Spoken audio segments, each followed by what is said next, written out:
Hi all, mid cap ഡോക്ടറിൻ്റെ weekly അനാലിസിലേക്ക് എല്ലാവർക്കും സ്വാഗതം. ഓക്കെ, അപ്പോൾ ഞാൻ എന്തുകൊണ്ടാണ് ഇപ്പോൾ രാത്രിയിൽ ഈ വീക്കിലി അനാലിസ് ചെയ്ത് ഒരു ദിവസം മുന്നേ ചെയ്യുന്നതിൻ്റെ അർത്ഥം എന്ന് പറഞ്ഞു കഴിഞ്ഞാൽ നിങ്ങൾക്ക് പഠിക്കാനുള്ള ദിവസമാണ്. ഒരു ദിവസം മുന്നേ ഇത് കേട്ട് കഴിഞ്ഞാൽ അതിനനുസരിച്ച് നിങ്ങൾക്ക് കാര്യങ്ങൾ പ്രിപ്പയർ ചെയ്യാനും മനസ്സിൽ ഒന്ന് എന്താ പറയുന്നത് എല്ലാം കണക്ക് കൂട്ടാനും ഒക്കെ നിങ്ങൾക്ക് കുറച്ച് സാവകാശം കിട്ടും. അതുകൊണ്ടാണ് ഒരു ദിവസം മുന്നേ ചെയ്യുന്നത്. പക്ഷെങ്കിൽ മിക്കവരും ഒരു പകുതി ആൾക്കാരും എന്താണ് മാർക്കറ്റ് ഓപ്പൺ ചെയ്യുന്നത് രാവിലെ ആയിരിക്കും ഇത് കാണുന്നത്. അപ്പോൾ അങ്ങനെയല്ല, ഞാൻ പറഞ്ഞല്ലോ, നമ്മൾ ഇതിനെ സീരിയസ് ആയിട്ട് കാണുന്നെങ്കിൽ നമ്മൾ സീരിയസ് ആയിട്ട് അതിനെ അപ്രോച്ച് ചെയ്യണം. ഓക്കെ, അപ്പോൾ നമ്മൾ പഠിക്കാൻ സമയം കണ്ടെത്തുക, കിട്ടുന്ന സമയങ്ങളൊക്കെ. കാരണം ഇപ്പോൾ നിങ്ങൾ എന്നെ കേൾക്കുന്നതിൽ ഭൂരിഭാഗം ആളും പൈസ നഷ്ടപ്പെട്ടവരാണ് അല്ലേ, സമ്പാദിച്ചവരേക്കാൾ കൂടുതൽ പൈസ നഷ്ടപ്പെട്ടവരാണ്. അപ്പോൾ ഈ നഷ്ടപ്പെട്ട പൈസ എങ്ങനെ തിരിച്ച് പിടിക്കാം എന്നുള്ളതിനെ പറ്റിയാണ് ഞാൻ നിങ്ങളോട് ഓരോ വീഡിയോകളിലും നിങ്ങൾക്ക് പറഞ്ഞു തരുന്നത്. അപ്പോൾ അതുകൊണ്ട് നിങ്ങളിത് കേൾക്കാനും കാണാനും അനുസരിക്കാനും ഒക്കെ നിങ്ങൾ ശ്രമിക്കുക, അത്രമാത്രമേ എനിക്ക് പറയാനുള്ളൂ. അപ്പം ഇത് നിങ്ങൾ കാണുന്നവർ ഞാൻ വെള്ളിയാഴ്ച ഒരു പോസ്റ്റ് മാർക്കറ്റ് ചെയ്തത്, സാധാരണ വെള്ളിയാഴ്ച പോസ്റ്റ് മാർക്കറ്റ് ചെയ്യുന്നതല്ല.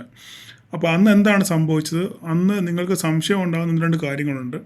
ആ കാര്യങ്ങളൊക്കെ ഞാൻ ആ വീഡിയോയിൽ പറഞ്ഞിട്ടുണ്ട്. അപ്പം നിങ്ങൾ ആ വീഡിയോ നിർബന്ധമായിട്ട് ആ പോസ്റ്റ് മാർക്കറ്റ് കാണണം. അതിനകത്ത് 1-2 കാര്യങ്ങൾ നിങ്ങൾക്ക് ഭാവിയിൽ പ്രയോജനപ്പെടുന്ന 1-2 കാര്യങ്ങൾ ഞാൻ അതിനകത്ത് പറഞ്ഞിട്ടുണ്ട്. നിങ്ങൾക്ക് താല്പര്യമുണ്ടെന്നുണ്ടെങ്കിൽ, പഠിക്കണമെന്ന് ആഗ്രഹമുണ്ടെന്നുണ്ടെങ്കിൽ ഞാനിപ്പോൾ ഇതിൻ്റെ ഐ ബട്ടണിൽ കൊടുത്തേക്കാം.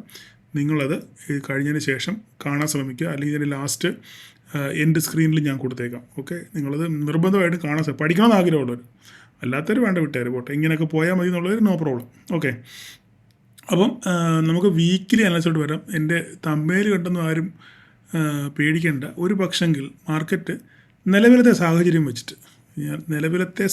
വെച്ചിട്ട് മാർക്കറ്റ് ഒരു ബെയറിഷ് സെൻറ്റിമെൻറ്റ്സാണ്. ഓക്കെ, ആ ബെയറിഷ് സെൻറ്റിമെൻറ്റ്സ് കൺഫേം ചെയ്യണമെന്നുണ്ടെങ്കിൽ 25,000 താഴെ പോകണം. 25,000 താഴെ ഡേ ക്യാൻഡിൽ ക്ലോസ് ചെയ്തതാണ്. ഞാനിതിപ്പോൾ ആദ്യം ഞാനൊരു കോമൺ ആയിട്ട് അങ്ങ് പറയുകയാണ്, പിന്നെ നമുക്ക് ചാർട്ടിലോട്ട് വരാം. 25,000 താഴെ ഡേ ക്യാൻഡിൽ ക്ലോസിങ് വന്നാൽ എന്താ സംഭവിക്കുന്നത്, മാർക്കറ്റ് ഒരു ബെയറിഷ് സെൻറ്റിമെൻറ്റ്സിലോട്ട് പോകാനുള്ള സാധ്യത വളരെ കൂടുതലാണ്. ഓക്കെ, അതുകൊണ്ട് തിങ്കളാഴ്ചത്തെ ദിവസം മൺഡേ മാർക്കറ്റ് നമുക്ക് വളരെ നിർണായകമാണ്. ഓക്കെ, എന്ത് സംഭവിക്കും എന്നുള്ളത്, ഗ്യാപ് ഡൗണോട് ഓപ്പൺ ചെയ്ത് താഴെ പോവോ അതോ മുകളിൽ ഓപ്പൺ ചെയ്യുമോ എന്നുള്ളത് നമുക്ക് കണ്ടറിയണം. US മാർക്കറ്റും ക്ലോസ് ചെയ്തേക്കുന്നത് ഏകദേശം 300 പോയിൻറ്റിനടുത്ത് നെഗറ്റീവിലാണ് ക്ലോസ് ചെയ്തേക്കുന്നത്. അപ്പം തിങ്കളാഴ്ച ഗ്യാപ് ഡൗൺ ആണോ അല്ലയോ എന്നുള്ളതാണ് ക്വസ്റ്റ്യൻ. ഇപ്പം 25,149 മാർക്കറ്റ് ക്ലോസ് ചെയ്തേക്കുന്നത്. അപ്പോൾ ഒരു ഗ്യാപ് ഡൗൺ ഓപ്പൺ ചെയ്തതിന് ശേഷം മാർക്കറ്റ് 25,000 താഴെ പോകുമോ, അതിന് താഴെ നിലനിൽക്കുമോ എന്നുള്ളതൊക്കെയാണ് പ്രധാനപ്പെട്ട സംഭവം.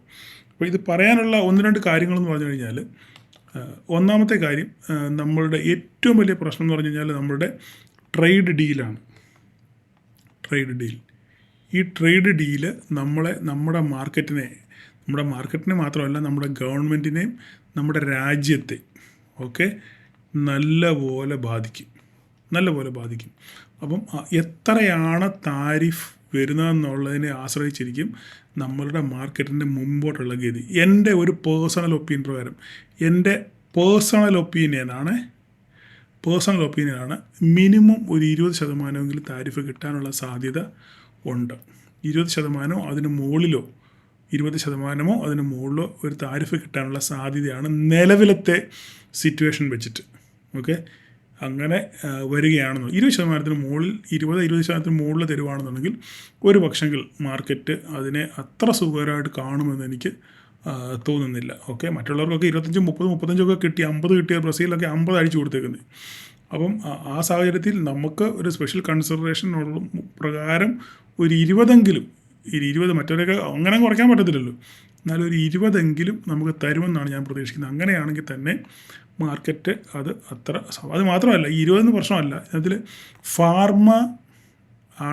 ഫാർമ അഗ്രികൾച്ചർ, പ്രത്യേകിച്ച് ജനിതക മാറ്റം വരുത്തിയ വെജിറ്റബിൾസ്, ജനറ്റിക് ആയിട്ട് രൂപമാറ്റം വരുത്തിയ ആപ്പിൾ കണ്ടിട്ടില്ലേ, വലിയ ആപ്പിൾ, വലിയ വഴുതനങ്ങ കണ്ടിട്ടില്ലേ എന്ന് പറഞ്ഞ പോലെ അങ്ങനെയുള്ള സാധനങ്ങൾ ഇന്ത്യയിലോട്ട് എക്സ്പോർട്ട് ചെയ്യാൻ വേണ്ടി അവർ ശ്രമിക്കുന്നുണ്ട്. പക്ഷേ ഇന്ത്യ അതിനെ സമ്മതിക്കത്തില്ല. കാരണം നമ്മളുടെ രാജ്യത്തെ കർഷകരെ അത് വളരെ നെഗറ്റീവായിട്ട് ബാധിക്കുന്നൊരു സംഭവമാണ്. അങ്ങനെ ഇമ്പോർട്ട് അനുവദിക്കുകയാണെന്നുണ്ടെങ്കിൽ ഓക്കെ, അപ്പോൾ അത് ഇമ്പോർട്ട് ചെയ്ത് കഴിഞ്ഞാൽ പ്രശ്നമാകും. അപ്പോൾ അത് രാജ്യത്തിൻ്റെ നിലനിൽപ്പിനെ തന്നെ ബാധിക്കും. അപ്പോൾ അത് ഇന്ത്യ 100% ഒപ്പോസ് ചെയ്തിട്ടുണ്ട്. അതുപോലെ തന്നെ ഫാർമസ്യൂട്ടിക്കൽസിനും ഫാർമ സെക്ടറിനും ഇപ്പോൾ പറഞ്ഞതിനേക്കാൾ വലിയ താരിഫ് അടിക്കാനുള്ള സാധ്യതയുണ്ട്. അങ്ങനെയൊക്കെ വരുവാണെന്നുണ്ടെങ്കിൽ വലിയൊരു നെഗറ്റീവിലോട്ട് നമ്മൾ പോകാനുള്ള സാധ്യത നമ്മൾ എപ്പോഴും സാധ്യതകളെ പറ്റിയാണ് സംസാരിക്കുന്നത്. അങ്ങനെ സംഭവിക്കണം എന്നല്ല പറയും നമ്മൾ. അതുകൊണ്ടാണ് ഞാൻ പറയുന്നത് എല്ലാം നമ്മൾ നോക്കി കണ്ട് പഠിച്ചു വെക്കണം. ഏതൊരു സിറ്റുവേഷൻ വന്നാലും നമ്മൾ അത് ഹാൻഡിൽ ചെയ്യത്തക്ക രീതിയിൽ നമ്മളെപ്പോഴും പ്രിപ്പയർ ആയിരിക്കണം. അതുകൊണ്ടാണ് ഞാൻ ഈ വർഷം ആദ്യം തന്നെ വീഡിയോ ചെയ്ത് കഴിഞ്ഞപ്പോൾ ഞാൻ ആദ്യമേ തന്നെ ഈ വർഷത്തിൻ്റെ തുടക്കത്തിൽ ഡിസംബർ 30 ഞാൻ വീഡിയോ ചെയ്തിട്ടുണ്ടായിരുന്നു. മാർക്കറ്റ് ഈ വർഷം ഒരു കൺസോളിഡേഷൻ സ്റ്റേജിലേക്കായിരിക്കും പോകുന്നതെന്ന് ഞാൻ കൃത്യമായിട്ട് ആ വീഡിയോയിൽ പറഞ്ഞിരുന്നു. മാർക്കറ്റ് പോയാൽ മാക്സിമം 27,000-അപ്പുറം ഈ വർഷം മാർക്കറ്റ് പോവുകയില്ല. അത് തന്നെ വളരെ ബുദ്ധിമുട്ടിയായിരിക്കും പോയാലും. കാരണം മാർക്കറ്റ് 27,000-നും 22,000-നും ഇടയ്ക്ക് കൺസോളിഡേറ്റ് ചെയ്യുമെന്നാണ് ഞാൻ ഡിസംബർ 31, 2024 ഡിസംബർ 31 ഞാനൊരു വീഡിയോ ചെയ്തിട്ടുണ്ടായിരുന്നു.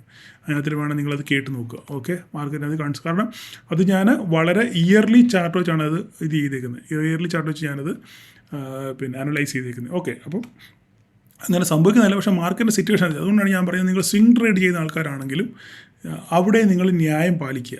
കാരണം ന്യായമായിട്ട് 20-25 ഒക്കെ ശതമാനം പ്രോഫിറ്റ് കിട്ടുവാണെന്നുണ്ടെങ്കിൽ അതൊക്കെ പ്രോഫിറ്റ് ബുക്ക് ചെയ്ത് മാറുക എന്നുള്ളത്. അതിന് ശേഷം വീണ്ടും താഴെ എൻട്രി വരികയാണെങ്കിൽ വീണ്ടും റീ എൻട്രി എടുക്കുക. അല്ലാതെ പണ്ടത്തെ കൂട്ട് ലോങ് എൻട്രിയിൽ നമ്മൾ നോക്കിയിരുന്ന് ഡബിൾ ആക്കാമെന്നൊന്നും നിങ്ങൾ നോക്കിയിരിക്കേണ്ട.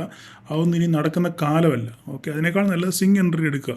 സ്വിംഗ് എൻട്രി താഴെ വരുമ്പോൾ എൻട്രി എടുക്കുക, മോളി ആ റേഞ്ചിലെത്തുമ്പോൾ കൊടുക്കുക, വീണ്ടും താഴെ വരുമ്പോൾ മേടിക്കുക. ഈ റേഞ്ചിലുള്ള ട്രേഡ് നമുക്കിനി സ്റ്റോക്ക് മാർക്കറ്റിൽ, അതായത് ഇക്വിറ്റിയിൽ നമുക്ക് നടക്കത്തുള്ളൂ. ഓക്കെ, അതുകൊണ്ട് നിങ്ങളെപ്പോഴും ഞാൻ എൻ്റെ എല്ലാ സ്റ്റോക്കുകൾ, എനിക്ക് കുറേ സ്റ്റോക്കുകൾ എനിക്ക് ഉണ്ട്. ആ സ്റ്റോക്കുകളെല്ലാം ഞാൻ വാങ്ങിക്കുന്നത് ഞാൻ 20%, മാക്സിമം 20%, കൂടുതൽ ഞാൻ എൻ്റെ കൈ വെക്കത്തില്ല. അപ്പോഴേ ഞാനത് തട്ടും. അതിനുശേഷം അടുത്ത സ്റ്റോക്കുകൾ, താഴെ കിടക്കുന്ന സ്റ്റോക്കുകളിലേക്ക് ഞാൻ പോകും. അങ്ങനെയാണ് സാധാരണ ചെയ്യുന്നത്. ഞാൻ നിങ്ങൾക്ക് നമ്മുടെ മെമ്പേഴ്സിന് വേണ്ടി കുറേ സ്റ്റോക്കുകൾ സെലക്ട് ചെയ്ത് വെച്ചിട്ടുണ്ട്. പക്ഷേ ഇങ്ങനെ ഒരു പ്രശ്നം നിൽക്കുന്നതുകൊണ്ടാണ് ഞാനത് വീഡിയോ ആയിട്ട് ചെയ്യാത്തത്. കാരണം ഞാൻ ഇട്ട ഉടനെ നിങ്ങൾ ചാടി കയറി വാങ്ങിച്ചു വെച്ചാൽ മാർക്കറ്റ് താഴെ പോയി കഴിഞ്ഞാൽ പിന്നെ തലയിൽ കൈ വെക്കേണ്ടി വരും. അപ്പോൾ നമുക്ക് ഞാൻ എല്ലാം സെറ്റ് ചെയ്ത് വെച്ചേക്കാം, പോസ്റ്റ് ചെയ്താൽ മാത്രം മതി. പക്ഷേ ഞാൻ ഇടാത്തതിൻ്റെ കാര്യം ഇതുകൊണ്ടാണ്, നിങ്ങളത് മനസ്സിലാക്കുക. എന്നെ കുറേ പേര് ഇങ്ങനെ മെസ്സേജ് അയക്കുന്നുണ്ട്, സാർ എന്താണ് ഇടാത്തത്. ഞാൻ ഇടാത്തതിൻ്റെ കാരണം ഇതാണ്, മാർക്കറ്റ് കറക്ഷനിലേക്ക് പോവുകയാണെന്നുണ്ടെങ്കിൽ അപ്പോൾ നമുക്കൊരു ബെസ്റ്റ് ഓപ്പർച്യൂണിറ്റി കിട്ടും, സൂപ്പർ ജോബ്. അപ്പോൾ നമുക്ക് ആ ബോട്ടത്തിൽ നിന്ന് വേണം നമുക്കത് വാങ്ങിക്കാം. അതിനുവേണ്ടി ഞാൻ എല്ലാം പ്രിപ്പയർ ചെയ്ത് വെച്ചേക്കുകയാണ്.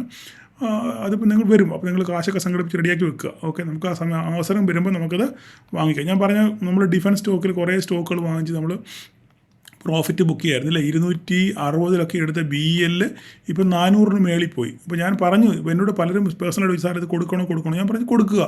നിങ്ങൾ കൊടുത്ത് ലാഭം എടുത്ത് മാറി നിൽക്കുക. ഓക്കെ, അതിനുശേഷം വീണ്ടും അവസരം വരുമ്പോൾ നമ്മൾ വീണ്ടും കയറുക.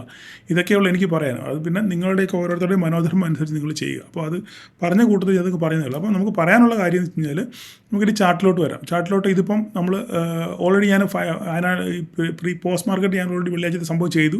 നിങ്ങൾ കാണാത്തവർ ഞാനിപ്പോൾ പറഞ്ഞില്ല, എൻ്റെ ലാസ്റ്റ് എൻഡ് ബട്ടണിൽ കൊടുത്തേക്കാൻ, നിങ്ങളത് കാണാൻ ശ്രമിക്കുക. ഓക്കെ, അപ്പോൾ നമുക്കിനി ഇതിൻ്റെ ഡേ ക്യാൻഡിലോട്ടൊന്ന് വരാം. ഓക്കെ, ഡേ ക്യാൻഡിലോട്ട് വന്നു കഴിഞ്ഞാൽ മാർക്കറ്റ് എന്താ സംഭവിക്കുന്നത് നമുക്ക് നോക്കാം. വരകളൊക്കെ എൻ്റെ പിന്നെ ഒരു കാര്യം പറയാനുള്ളത്, ഞാൻ ഈ ഓരോ ആഴ്ചയും ഓരോ പുതിയ വരകൾ വരയ്ക്കാറുണ്ട്. വരയ്ക്കുമ്പോൾ തന്നെ എൻ്റെ പഴയ വരകൾ കരയാത്ത ധാരാളം ആൾക്കാരുണ്ട്. പലപ്പോഴും പറയാറുണ്ട്, സാർ ഞാൻ സാറിൻ്റെ പഴയ വരകളൊന്നും കളയാറില്ല, ഞങ്ങളിതൊരു സ്പെഷ്യൽ കളർ ഇട്ടത് മാർക്ക് വെച്ചേക്കും. പലപ്പോഴും ആ മാർക്കിങ്ങുകളൊക്കെ മാർക്കറ്റ് റെസ്പെക്റ്റ് ചെയ്യാറുണ്ട് എന്ന് പറയും. നല്ല കാര്യം. നിങ്ങൾക്ക് അത് ഓരോരുത്തരുടെയും പഠനമാണത്, മനസ്സിലായില്ലേ? ഓരോരുത്തരും പഠിക്കുന്നതും പഠിക്കുന്ന രീതി പല രീതിയിലായിരിക്കും മാർക്കറ്റിനെ കാണുന്നത്, അല്ലേ? അപ്പം ഓരോരുത്തർക്കും ഓരോരോ അപ്രോച്ചാണ്. അപ്പം നിങ്ങളുടെ മനോധർമ്മം അനുസരിച്ച് നിങ്ങൾക്ക് എങ്ങനെയാണോ മാർക്കറ്റിനെ മനസ്സിലാകുന്നത് ആ രീതിയിൽ നിങ്ങൾ ട്രേഡ് ചെയ്യാൻ ശ്രമിക്കുക. ഓക്കെ, നിങ്ങൾ പഴയ വരകൾ മായ്ക്കുന്നില്ലെങ്കിൽ മായ്ക്കണ്ട. പിന്നെ വര തട്ടി നടക്കാൻ വയ്യാതെ, ക്യാൻഡിലുകളൊന്നും കാണാൻ വയ്യാതെ വരല്ല. ഓക്കെ, എനിവേ നമുക്ക് നോക്കാം. അപ്പോൾ ഇപ്പോൾ നമ്മുടെ നോക്കി കഴിഞ്ഞാൽ അവസാനം നമുക്ക് കറക്റ്റ് ചെയ്യാം. അപ്പോൾ ഇവിടെ നിങ്ങൾ നോക്കി കഴിഞ്ഞാൽ ഒരു ഭയങ്കര ബെയറിഷ് സെൻറ്റിമെൻറ്റ്സ് ആണ് മാർക്കറ്റ് കാണുന്നത്, അല്ലേ? ഇപ്പോൾ നമ്മൾ നോക്കിക്കേ, നമ്മൾ ഈ വരച്ച ആ വരയിൽ തന്നെയാണ്, അതായത് 25,134 എന്ന് പറയുന്ന ഒരു നമ്പറുണ്ട്. ആ നമ്പറിലാണ് മാർക്കറ്റ് ഇപ്പോൾ വന്ന് കൺസോളിഡേറ്റ് ചെയ്ത് വന്നിരിക്കുന്നത്. നല്ലൊരു ബെയറിഷ് ക്യാൻഡിൽ വിത്ത് റിജക്ഷൻ. ഈ ക്യാൻഡിൽ കണ്ടോ നിങ്ങൾ? വലിയൊരു ബെയറിഷ് ക്യാൻഡിലാണ്. പ്ലസ് റിജക്ഷൻ, നല്ല വിക്കും മുകളിലുണ്ട്, ഹാഫ് വിക്കോളം മുകളിലുണ്ട്, ഫുൾ റിജക്ഷനുമാണ്. അപ്പം ഞാൻ ആദ്യം കഴിഞ്ഞ ആഴ്ചത്തെ വീക്കിലി അനലിസ് കണ്ടവർക്ക് അറിയാം, അതിനങ്ങേ ആഴ്ച വീക്കിലി അനലിസ് കണ്ടവർക്ക് ഞാൻ പറഞ്ഞിട്ടുണ്ട്, ഒരു വലിയ ബെയറിഷ് ക്യാൻഡിൽ വന്ന് ഒരു വലിയ ബുള്ളിഷ് കഴിഞ്ഞാൽ മാർക്കറ്റ് സ്വാഭാവികമായിട്ടും താഴോട്ട് വരുന്ന ഒരു ടെൻഡൻസി സാധാരണത്തിൽ ഉണ്ടാകാറുള്ളതാണ്. പ്രീവിയസ് ക്യാൻഡിലൊക്കെ ഞാൻ വളരെ കൃത്യമായിട്ട് നിങ്ങൾക്ക് പറഞ്ഞു തന്നിട്ടുണ്ട് ഇല്ലേ? അതേമാതിരിയാണ് ഇവിടെ സംഭവിച്ചിരിക്കുന്നത്. അപ്പം ഇനിയിപ്പം ഇവിടെ മാർക്കറ്റിനെ നയിക്കുന്ന 1-2 കാര്യങ്ങളെന്ന് പറഞ്ഞു കഴിഞ്ഞാൽ, ഇപ്പം കറക്റ്റ് വന്നൊരു സപ്പോർട്ടിൽ നിൽക്കുകയാണ്. 25 134 എന്ന് പറഞ്ഞ സപ്പോർട്ടിലാണ് മാർക്കറ്റ് നിൽക്കുന്നത്. ഈ 134 എന്നുള്ളത് നമുക്ക് 135 ആക്കാം. അത് 5 പോയിൻറ്റിന് വ്യത്യാസത്തിലാണ് കിടക്കുന്നത്. 134 20 അല്ലേ? 134 134 ആക്കാം. സോറി, 134 ആക്കാം, ഓർക്കാൻ എളുപ്പമുണ്ടല്ലോ. ഓക്കെ, അപ്പം ഈ 134 മാർക്കറ്റ് ഇപ്പോൾ നിൽക്കുന്നത്. ഏതെങ്കിലും കാരണവശാൽ 25.060 25,000 അല്ല 25.060 എന്ന് പറയുന്ന ഒരു സംഭവത്തിന് താഴെ മാർക്കറ്റ് ക്ലോസ് ചെയ്താൽ, ഈ 25.060 താഴെ മാർക്കറ്റ് വീണ്ടും ഒരു ബെയറിഷ് ക്യാൻഡിൽ ഇവിടെ ക്ലോസിങ് വന്നാൽ മാർക്കറ്റ് ഫർദറായിട്ട് താഴോട്ട് പോകും. ഓക്കെ, അതുകൊണ്ട് നമ്മൾ ഈ 25.060 നമുക്ക് നിർണായകം. നമ്മളൊരു 476 ഉണ്ട് നമുക്കിവിടെ ഇല്ലേ? 476 വളരെ നിർണായകമായിട്ട് ഒരാഴ്ചയോളം ഇതിൽ കിടന്ന് കളിച്ചു ഇല്ലേ? അതിനുശേഷം നമുക്കിപ്പം 25.060 എന്ന് പറയുന്നത് ഒരു നിർണായക ലൈനാണ്. ഈ ലൈൻ തലവരെ തന്നെ പറയാം. ഇതിന് താഴെ മാർക്കറ്റ് ക്ലോസ് ചെയ്ത് കഴിഞ്ഞാൽ നമുക്ക് ബെയറിഷ് സെറ്റപ്പ് ആയിരിക്കും. ഓക്കെ, അതിനുശേഷം മാർക്കറ്റ് താഴോട്ട് വന്നാൽ എങ്ങോട്ട് വരും എന്നുള്ളത് നമുക്കൊന്ന് നോക്കാം. ഞാൻ നോക്കിയിട്ടില്ല, നിങ്ങളുടെ സാന്നിധ്യത്തിൽ തന്നെ നോക്കാം.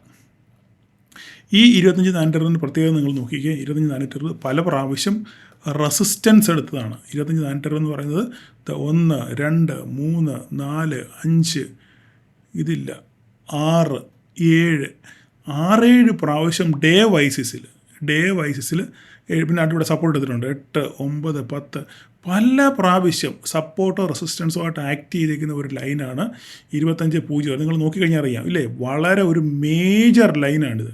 അപ്പോൾ ഇത് ഈ കളറൊന്ന് മാറ്റിയേക്കാം. ഞാൻ കളറൊന്ന് മാറ്റി നിങ്ങൾക്കൊന്ന് വലുതാക്കിയിട്ടേക്കാം അത് ഞാൻ. ഓക്കെ, ഇതൊരു മേജർ ലൈനാണ് 25.0 എന്നുള്ളത്. അപ്പം ഇത് നിങ്ങളുടെ ഇതിനകത്തിൽ മേജർ തലവരെയായിട്ട് തന്നെ വരച്ചിടുക. ഓക്കെ, അതിനുശേഷം മാർക്കറ്റ് താഴെ പോവുകയാണെന്നുണ്ടെങ്കിൽ നമുക്ക് ഇൻട്രാഡേ വൈസിൽ നോക്കണം. ഒരു മിനിറ്റ് ഞാൻ നോക്കിക്കോട്ടെ. ഇതിനകത്തിൽ ഡേ വൈസിൽ നമുക്ക് വരയ്ക്കാൻ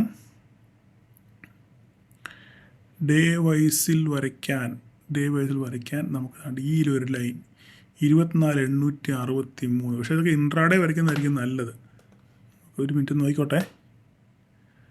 24 ഇവിടെ ഇങ്ങനെ ഒരു ലൈനുണ്ട്. പക്ഷേങ്കിൽ ഇത് ഒരു സംഭവം ഉണ്ട്. എന്താണെന്ന് വെച്ച് കഴിഞ്ഞാൽ എത്താൻ നോക്കിക്കേ. ഇതൊന്ന്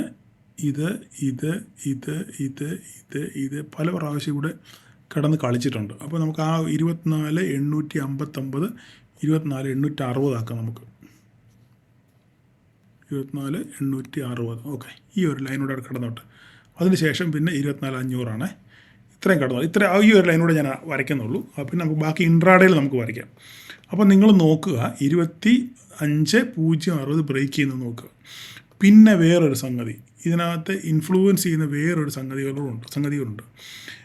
നിഫ്റ്റിയെ താഴോട്ട് വലിക്കാൻ പോകുന്ന ഒരു സംഭവം നമുക്ക് HDFC നോക്കാം. HDFC നിങ്ങളെപ്പോഴും ഞാൻ പറയുന്നതാണ് എങ്കിലും റിലയൻസിന് ആദ്യം നോക്കാം. റിലയൻസ് നോക്കിക്കേ, വെരി ബെയറിഷാണ്. 1530 ഒരു റെസിസ്റ്റൻസ് ആയിരുന്നു. അതിനുശേഷം അത് തട്ടി തിരിച്ചു വന്നു. അവിടെ പോയി സസ്റ്റെയിൻ ചെയ്തില്ല, നേരെ തിരിച്ചു വന്നു. അടുത്ത 1514. ഇത് നമുക്ക് ഇൻട്രാഡേ വരച്ചതാണ്. നല്ലൊരു ബെയറിഷ് സ്കാൻഡിലാണ് ഇപ്പോൾ ഫോം ചെയ്തേക്കുന്നത്. ഇപ്പോൾ ഈ കാണുന്ന ഒരു ലൈൻ ഒരു മേജർ സപ്പോർട്ടിലാണ് ഇപ്പോൾ സാധനം നിൽക്കുന്നത്. ഈ 1595 എന്ന് പറയുന്നത് ഒരു മേജർ സപ്പോർട്ടാണ്. ഇതിന് താഴെ നാളെ ക്ലോസിങ് വന്നു കഴിഞ്ഞാൽ വീണ്ടും ഒരു ബെയറിഷ് സെറ്റപ്പ് നമ്മൾ കാണേണ്ടി വരും. അങ്ങനെയാണെന്നുണ്ടെങ്കിൽ ഇതായിരിക്കും അടുത്ത ഒരു സപ്പോർട്ട് എന്ന് പറയാനുള്ളത്. ഇതായിരിക്കും അടുത്തൊരു സപ്പോർട്ട്. ഓക്കെ, ഒരു മിനിറ്റ്.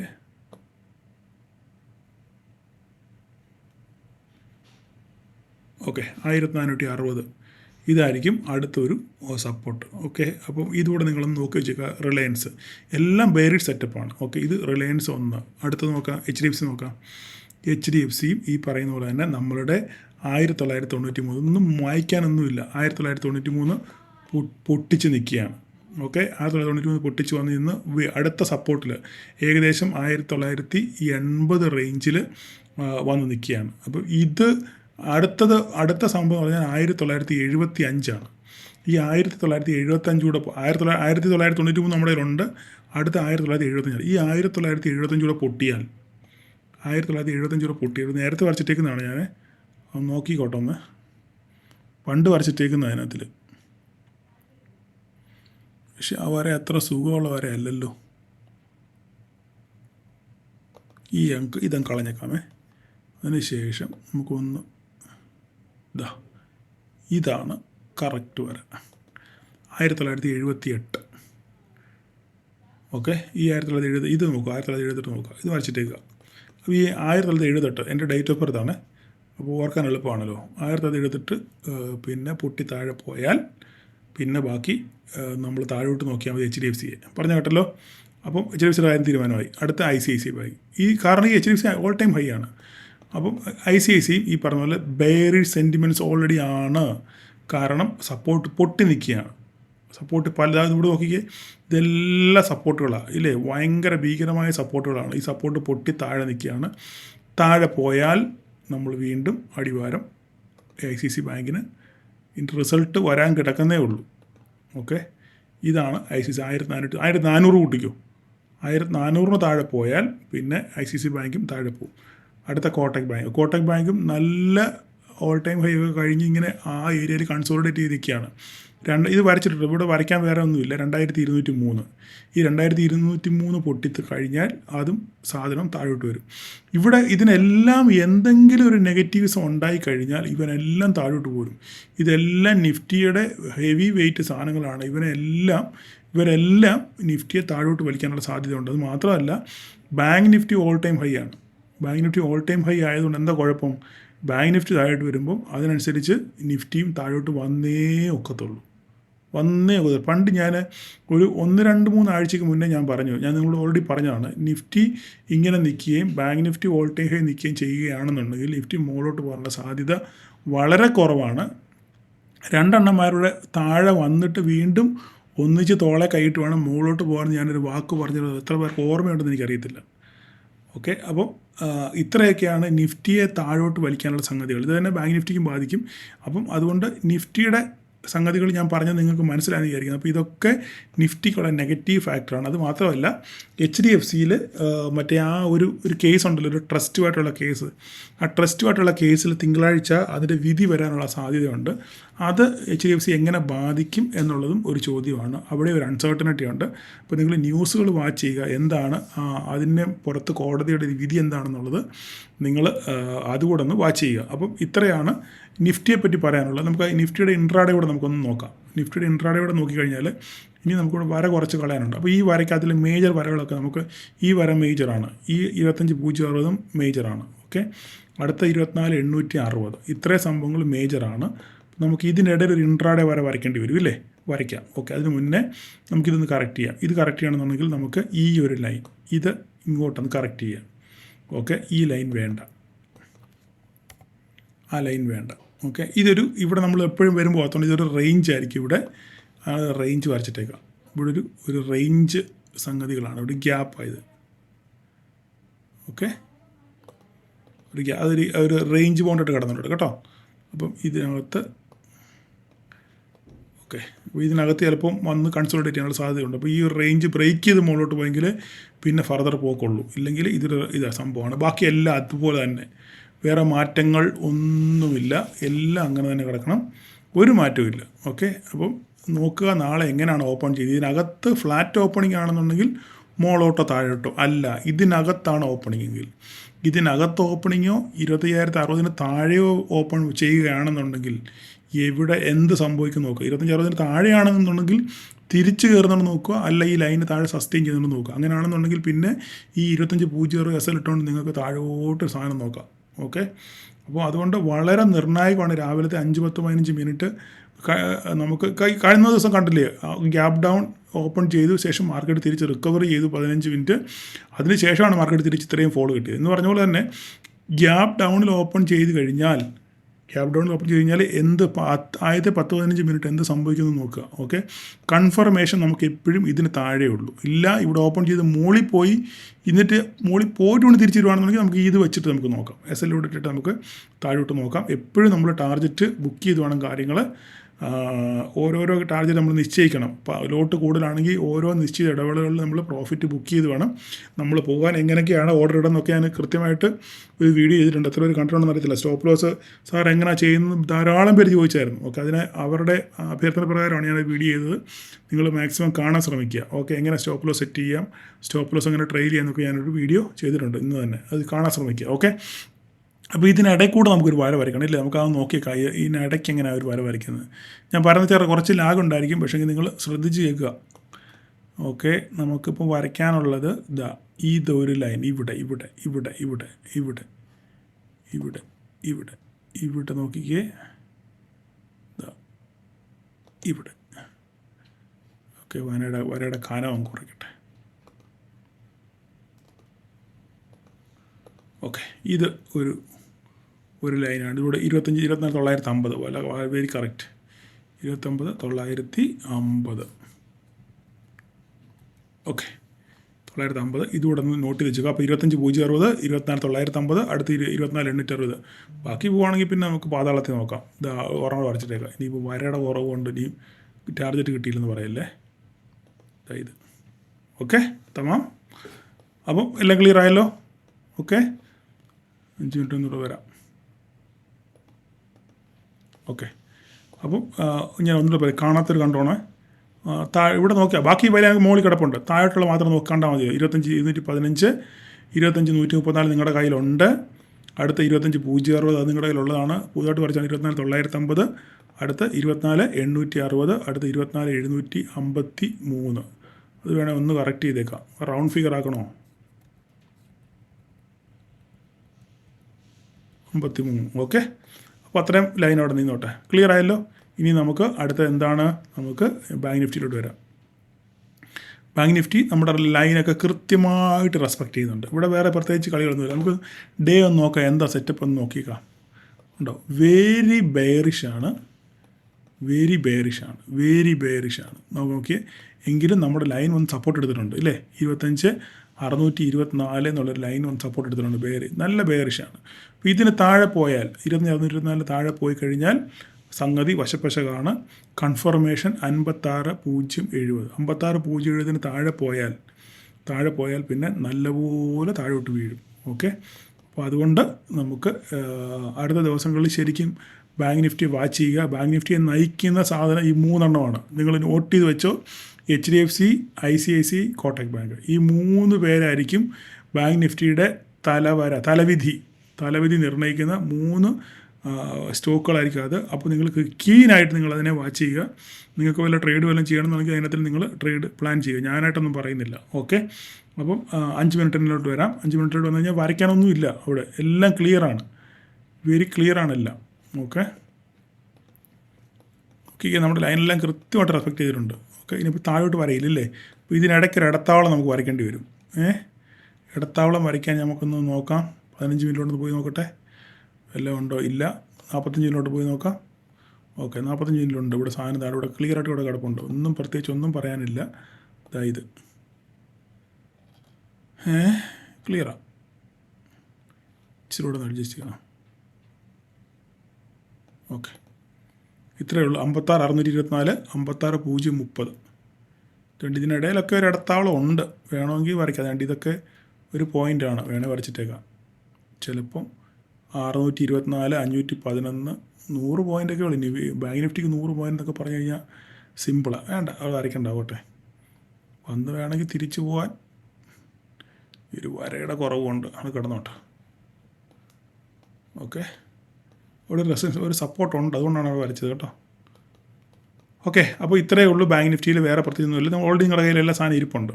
5 മിനിറ്റ് ക്ലിയർ ആണല്ലോ. ഓക്കെ, പുതിയതായിട്ട് നമ്മൾ വരച്ചത് ഇവിടെയാണ്. 503 വരച്ചു, 303 വരച്ചു, അടുത്ത് 0.70 വരച്ചു, 56 0.70. പിന്നെ ഇതിന് താഴെ പോകുകയാണെന്നുണ്ടെങ്കിൽ പിന്നെ ഗോവിന്ദ നോക്കിയാൽ മതി. ഓക്കെ, അടുത്ത് നമുക്ക് മിഡ് ക്യാപ്പിലോട്ട് വരാം. നിഫ്റ്റി മിഡ് ക്യാപ്പിൽ വളരെ ബെയറിഷാണ്. നമ്മൾ വരച്ച അതേ ലൈനിൽ കിടക്കുകയാണ്. ഒരു പക്ഷെങ്കിൽ ഇവിടെ ഒരു പ്രോഫിറ്റ് ബുക്കിങ്ങിനുള്ള സാധ്യത നമുക്കുണ്ട്. നമ്മുടെ ലൈനുകളൊക്കെ ഇവിടെ കിടപ്പുണ്ട്, ഓൾറെഡി എല്ലാം വരച്ചിട്ടിട്ടുണ്ട് നേരത്തെ തന്നെ, പഴയ വരകളൊക്കെ തന്നെയാണ്. 13.0 നമ്മുടെ ട്രെൻഡ് ലൈൻ ബ്രേക്ക് ചെയ്ത്, ഞാൻ പറഞ്ഞില്ലേ ട്രെൻഡ് ലൈൻ സൂപ്പർ ട്രേഡ് ഉണ്ടായിരുന്നൊക്കെ പറഞ്ഞ് എത്ര പേർക്ക് കിട്ടിയെന്ന് എനിക്കറിയത്തില്ല. എങ്കിലും ഇനി ഇതും നിർണായകമാണ്. 13.0 പോകുന്ന ഇത് ബ്രേക്ക് ചെയ്ത് കഴിഞ്ഞാൽ താഴോട്ട് വന്നു കഴിഞ്ഞാൽ നമ്മുടെ ഈ ലെവലുകളൊക്കെ കൃത്യമായിട്ട് റെസ്പെക്റ്റ് ചെയ്യും. നിങ്ങൾ നോട്ട് ചെയ്ത് വെച്ചോളൂ. 13.0 പോകുന്നാൽ 12,965, 915, 889. നമുക്കിതിൻ്റെ ഡേ ഒന്ന് നോക്കിക്കാം എന്താ സംഭവം എന്ന്. ഉണ്ടോ, വെരി വൻ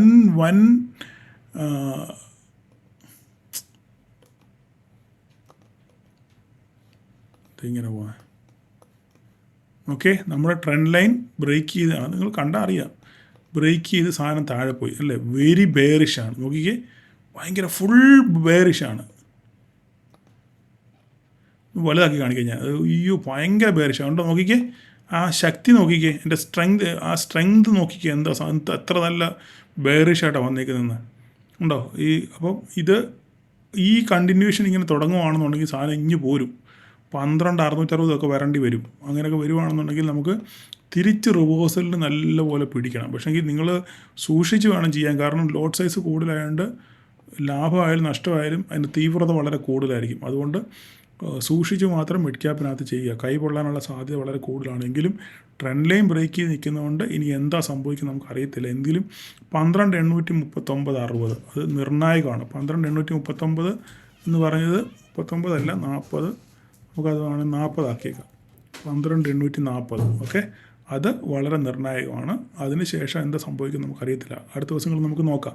അപ്പം വരയ്ക്കാനൊന്നുമില്ല, എല്ലാം വരച്ചിട്ടേക്കും അവിടെ. അപ്പോൾ പ്രത്യേകിച്ച് ഇനി കൂടുതൽ വരയ്ക്കാനൊന്നും നമുക്കവിടെ ഇല്ല. അപ്പോൾ എന്താണ് അവിടെ ആക്ട് ചെയ്യുന്നത് നമ്മൾ നോക്കുക. നോക്കിയിട്ട് മാത്രം അതിനനുസരിച്ച് നിങ്ങൾ ട്രേഡ് ചെയ്യുക. ഓക്കെ, അപ്പോൾ ഇത്രയൊക്കെയാണ് വീക്കിൽ എനിക്ക് പറയാനുള്ളത്.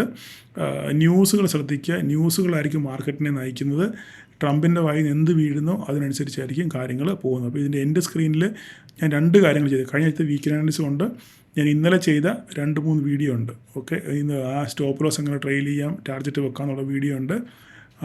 പിന്നെ തലേ ദിവസത്തെ നിങ്ങളത് നിർബന്ധമായിട്ട് കാണണം കേട്ടോ. വെള്ളിയാഴ്ചത്തെ പോസ്റ്റ് മാർക്കറ്റ് നിർബന്ധമായിട്ട് നിങ്ങൾ കാണാനായിട്ട് 2-3 കാര്യങ്ങൾ നിങ്ങൾക്ക് പറയാനുണ്ട്. ഗുണം വരുന്ന കാര്യങ്ങൾ നിങ്ങൾ കാണാൻ ശ്രമിക്കുക. എത്രമാത്രം എനിക്ക് പറയാനുള്ളൂ. അപ്പം എല്ലാവരും നാളെ തന്നെ ഇത് കണ്ടെങ്കിലല്ല, തുറന്നു നോക്കിയാലേ പറയുന്നത് കേൾക്കത്തുള്ളൂ. അപ്പോൾ നേരത്തെ തന്നെ പ്രിപ്പയർ ആക്കി ഒരുങ്ങിയിരിക്കുക. ഏത് സാഹചര്യത്തെ നേരിടാൻ വേണ്ടി നമ്മൾ പ്രിപ്പയർ ആയിട്ടിരിക്കുക. ഓക്കെ, അപ്പം എല്ലാവർക്കും ഒരു പ്രോഫിറ്റബിൾ ഡേ ആശംസിക്കുന്നു. പിന്നെ ഒരു കാര്യം പറയാൻ മറന്നുപോയി. നമ്മളുടെ വീക്കിലി അനാലിസിസ് നമ്മൾ ചെയ്തതിനകത്തിൽ കഴിഞ്ഞ പ്രാവശ്യത്തേക്കാളും വളരെ മെച്ചം. നമ്മുടെ ബിഗിനേഴ്സാണ് പൊളിച്ചടുക്കിയിരിക്കുന്നത്. 68% നമ്മുടെ ബിഗിനേഴ്സ് 68% നമ്മുടെ ബിഗിനേഴ്സ് വീക്കിലി പ്രോഫിറ്റിൽ നിന്നു. പക്ഷേങ്കിൽ വലിയ എണ്ണന്മാരെല്ലാം 62% ഉള്ളൂ. വലിയ എണ്ണന്മാർ, വലിയ തലമൂത്ത അപ്പന്മാർക്ക് 62% എഴുതി കാണിക്കട്ടെ. നമുക്ക് പിള്ളേരെ അപ്രീഷിയേറ്റ് ചെയ്യണ്ടേ. നമ്മുടെ തലമൂത്ത അണ്ണന്മാർ 61% ഉള്ളൂ വീക്കിലി. പക്ഷെങ്കിൽ നമ്മുടെ ബിഗിനേഴ്സ് 68%. ഓക്കെ, കഴിഞ്ഞ പ്രാവശ്യം അവർക്കായിരുന്നു കുറവ്. അപ്പോൾ അവരെ പള്ളു പറഞ്ഞുകൊണ്ടായിരിക്കും അവർ വളരെ കെയർഫുള്ളായിട്ട് ട്രേഡ് ചെയ്തു. അങ്ങനെ അവർക്ക് 68% അവർ അച്ചീവ് ചെയ്തു. പക്ഷേങ്കിൽ വലിയപ്പന്മാർ 61% അച്ചീവ് ചെയ്തുള്ളൂ. അപ്പം നിങ്ങൾ പരസ്പരം അങ്ങോട്ടും ഇങ്ങോട്ടും ഒരു ഹെൽത്തി